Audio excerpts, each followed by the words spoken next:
خداوند ره شوق و ذوق داشتن. داوود مزمور درباره او وقتی اون یهودا سارا میان عیسی بود.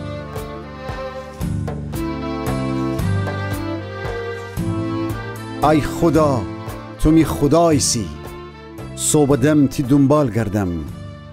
می جان تیر شوق و ذوق داره، تمام می جان ایته شور بست زمین من استن تیر زلش دارم. تیره تی مقدس خانه درون بیدیم و تی قدرت و جلال فندیرستم. تی محبت زندگی جه میره شیرین تره، پس من لبن تره ستایش کنده و تا او وقتی زندگیم تره شکر گم و دعاره می دستنه تی ور درازه کنم.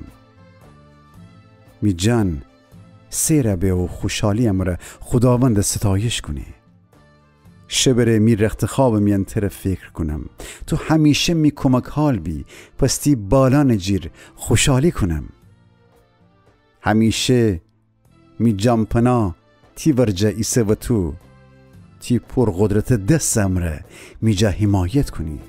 ولی اوشنی که خیاد مره بکشد هلاک بده، زمین جیر چال بده.